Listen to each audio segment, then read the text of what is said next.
Welcome to Haunted America, Athens Lunatic Asylum Part 2. Now, where I left off was I'm about to tell you there's two infamous incidences that happened there. This one being that of Margaret Schilling. Now, before I go into the story of Margaret Schilling, one of the other most famous patients there was Billy Milligan. In the 1970s, he was convicted of several different felonies including rape and robbery. He admitted to raping three people, but his defense was the multiple personality disorder defense, which is, um, it's one of the first known cases for multiple personalities. There's also a documentary on Netflix about him that you can go check out. Now, Margaret Schilling. This is Margaret Schilling before. This is Margaret Schilling during her stay. Now, Margaret Schilling was a young patient here, mid 40s, I consider young. She was known, she went missing from her department, where she was staying at or kept, and they were playing a game of hide and seek within the department to keep the patients occupied. Now, at the end of the game, they couldn't find Margaret. They searched everywhere for Margaret. Now, she went missing for 42 days. 42 days. Now, apparently they searched everywhere except for the top floor of building 29. Now, of course, 42 days later, Margaret was found. She was found deceased, apparently. They said it was natural causes, but it was from starvation, neglect, and a cardiac arrest. Now, obviously, Margaret's body was removed, but when it was removed, guess what keeps popping up? Guess what keeps popping up? This.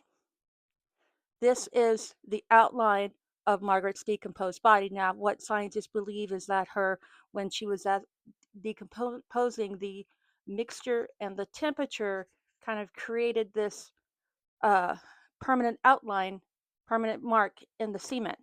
Now, that's messed up.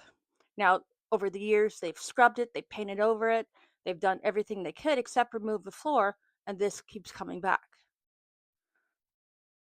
You can still see this today when you go for a tour of the haunted asylum.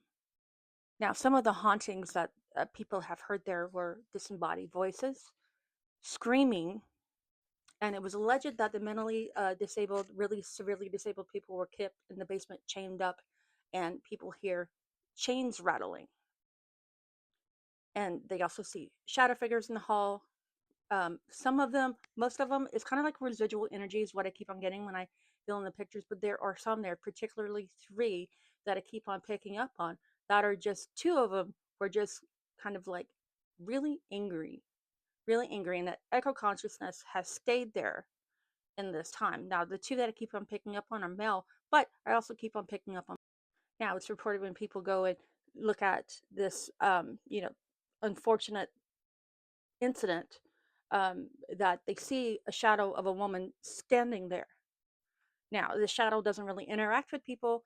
It feels like more of residual energy, but Margaret, some of her consciousness is still there. She's not in pain. She's not feeling tortured. She's just there because that's where most of her life was spent.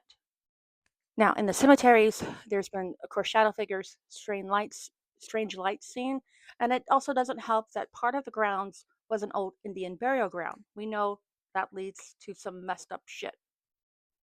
And to this day, you can still tour Athens Lunatic Asylum. Now, of course, I want to recommend taking my favorite ghost hunting equipment. We have the Sinister speaker there by GhostDaddy, the GhostDaddy EMF pump there on the left, and of course the EMF ghost detector by US Ghost Adventures.